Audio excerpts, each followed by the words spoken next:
जय श्री श्याम भक्तों, बैसाख का पावन महीना चल रहा है और इस पावन महीने में हम कुछ भी दान पुण्य कथा भजन श्रवण स्नान वगैरह कर लेते हैं तो हमारे जीवन में सुप्ता फल की प्राप्ति होती है। आज हम बैसाख मास के 16वें अध्याय का पाठ का स्मरण करेंगे जो भगवान विष्णु को अति प्रिय है और ये भगवान विष्णु का महीना ही चल रहा है। इस महीने में तनिक मात्र भी हम कथा का श्रवण करते हैं या स्नान करते हैं सूर्योदय से पहले या एक दाना भी दान करते हैं तो उसका हमें करोड़ों करोड़ों गुना लौट करके हमारे पास लौट करके आता है और सुप्ता के फल की प्राप्ति होती है। तो क्यों ना हम करें। अगर आपने अभी तक भी स्नान कथा श्रवण नहीं किया है कोई बात नहीं, आज से भी आप शुरू कर सकते हैं।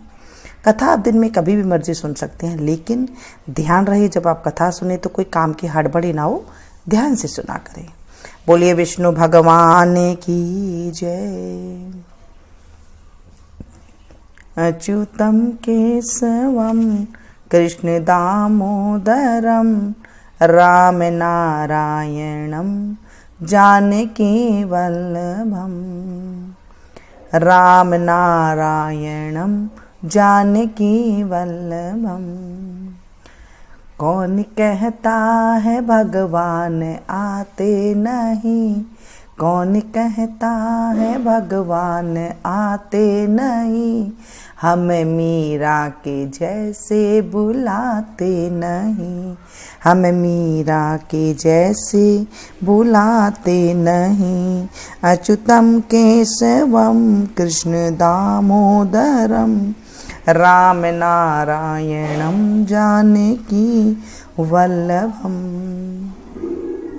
अब तक हमने सुना था कि मधुसूदन भगवान की कृपा से वह चक्रवर्ती राजा हुआ तथा उसके 5 पुत्र बड़े गुणवान सूरवीर और उदार धृष्टकेतु धृष्टधुम्न विजय चित्रकेतु मयूरध्वज नाम के हुए।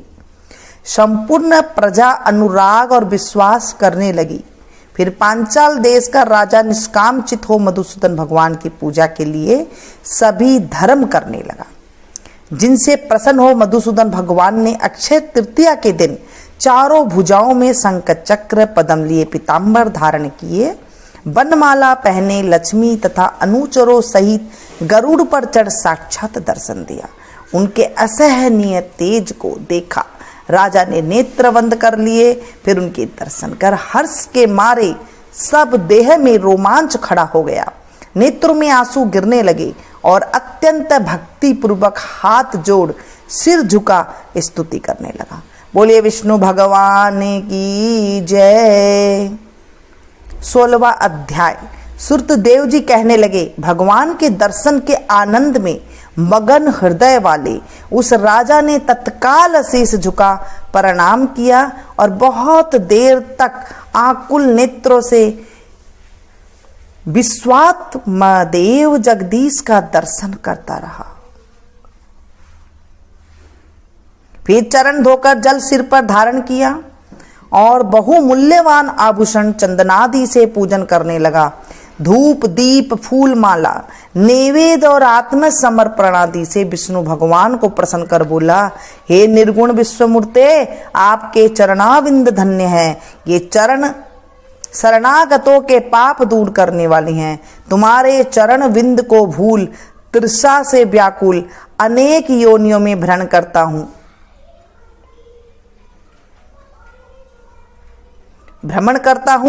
न मैंने दान दिया, न साधु सेवा की, न तुम्हारी कथा सुनी। उस अपराध से शत्रुओं ने मुझे पराजित कर दिया, मेरा वैभव नष्ट हो गया।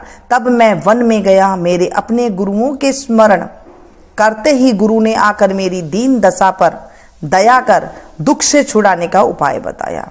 उनके बताए बैसाख के धर्म कार्य जो शुभ फल देने वाले हैं मैं करने लगा, जिनके प्रभाव से मुझे संपूर्ण वैभव मिला और मैं अत्यंत प्रसन्न हूं। हे परमात्मन, संतों पर अनुग्रह करने वाले तुमको नमस्कार है। हे जगन्निवास, हे देवेश, आप प्रसन्न हो जाइए जिससे आपके चरण कमलों में मेरी स्मृति हो। हे प्रभु, पुत्र स्त्री कौसादी में मेरी आसक्ति न हो। मेरा मन आपके चरण बिंद में लगे, मेरी वाणी आपकी दिव्य कथा कहने में लगी रहे, मेरा नेत्र आपकी मूर्ति के दर्शन में लगे रहे। कान कथा श्रवण में और जीवा आपके कमल गुणानुवाद में अर्पित हो। नासिका आपके चरण कमल का मकरंद सूंघने में प्रवृत्त हो। हाथ आपके मंदिर की सफाई करने में तथा आपके भक्तों के सुगंध युक्त चंदनादि लेपन में लगे रहें। पांव आपकी कथा में ले जाए, मेरी मूर्धा सदा आपकी वंदना में, कामना आपकी कथा में, बुद्धि आपके विचार में सदा लगी रहे। साधु संगत और आपकी श्रेष्ठ कथाओं के गान में मेरा दिन बीते। हे प्रभु, एक पल भी आपके प्रसंग बिना व्यतीत न हो। हे विष्णु, मैं संपूर्ण राज्य पुत्र पौत्रादि किसी की भी इच्छा नहीं करता हूं, मैं तो आपके चरण कमल के सेवा की इच्छुक हूं। राजा की ऐसी स्तुति सुन भगवान प्रसन्न हो बोले, तुम पाप रहित निष्काम मेरे भक्तों में श्रेष्ठ हो। 10 सहस्त्र वर्ष की तुम्हारी अवस्था हो, दिव्य धन संपत्ति, मेरे दृढ़ भक्ति और अंत में मेरी सायुज्यता मिलेगी। जो प्राणी तुम्हारी की हुई स्तुति करेंगे, मैं उन पर प्रसन्न होकर उन्हें निसंदेह भक्ति और मुक्ति दूंगा। आज के दिन अक्षय तृतीया में स्नान दान आदि करके, गोदान करने, बैल दान करने, पितृस्वरों के निमित्त श्राद्ध करने से अक्षय फल प्राप्त होता है। मृत्यु, जरा, भय, पाप सब नष्ट हो जाते हैं। मैं वैशाखोक्त धर्म में प्रसन्न होता हूँ, जिनके करने से तप अव्यय पद प्राप्त होता है। जो प्राणी मेरे चरणों का स्मरण करेगा, उसे प्रायश्चित की भी आवश्यकता नहीं है। तुम गुरु के उपदेश से वन में वैशाख के धर्मों में तत्पर हुए और जगत के नाथ भगवान की आराधना से तुम्हें सब वस्तु प्राप्त हो गई है। इस धर्म से प्रसन्न हो, मैंने तुम्हें दर्शन दिया है। अब तुम देवताओं के लिए भी इच्छित दुर्लभ भोगों को भोगो। देवाधिदेव जनार्दन राजा को ऐसा वर दे, वहीं अंतर ध्यान हो गए। तब वह राजा अत्यंत प्रसन्न हुआ। तदनंतर गुरु महात्माओं का सत्संग कर नित्य प्रति ज्ञान प्राप्त करने लगा और वासुदेव भगवान के अतिरिक्त किसी को नहीं मानता था। वैशाखोक्त सब धर्मों को बारंबार करने से पुत्र पुत्रादि की वृद्धि हुई और संपूर्ण मनोरथ को भोग अंत में चक्र प्राणी विष्णु भगवान की सायुज्यता को प्राप्त हुआ। जो इस परम सुंदर आख्यान को सुनाते हैं, हुंकारा भरते हैं, वे सब पापों से छूटकर विष्णु भगवान के परम पद को प्राप्त होते हैं। बोलिए विष्णु भगवान की जय। आप इस कथा को अपनों के साथ ज्यादा से ज्यादा सुनाइए। आप मेरी सब्सक्राइबर फैमिली हैं, तो मैं चाहती हूँ कि आपको भी पापों से छूटकर विष्णु भगवान के परम पद की प्राप्ति हो। ऐसा हमारे ग्रंथ कहते हैं, हमारे ऋषि मुनि कहते हैं, ऐसे हमारे बड़े बुजुर्ग कहते हैं। थोड़े से दिन रह गए हैं, आप इसमें जो कुछ भी कथा श्रवण कर सकते हैं, स्नान कर सकते हैं, दान कर सकते हैं, वो अवश्य करें।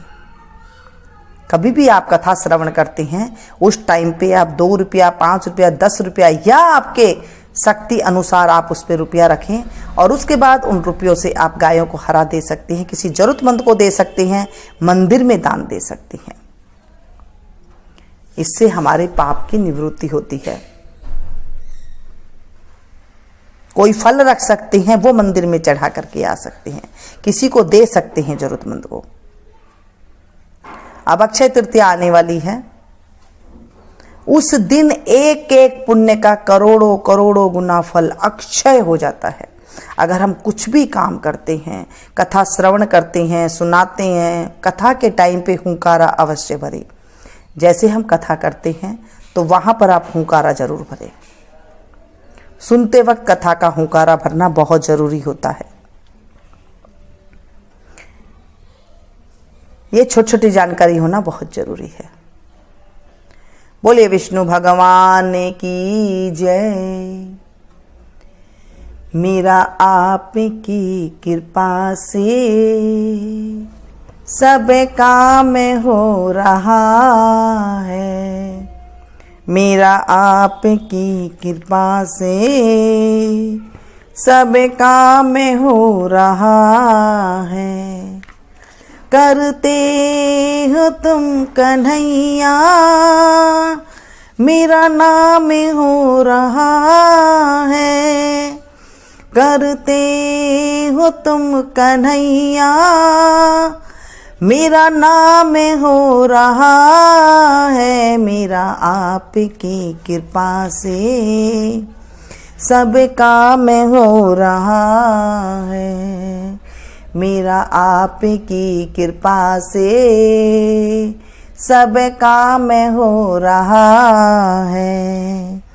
करते हो तुम कन्हैया, मेरा नाम हो रहा है। करते हो तुम कन्हैया, मेरा नाम हो रहा है। मेरा आपकी कृपा से सब काम हो रहा है। बोले विष्णु भगवान की जय। भगवान के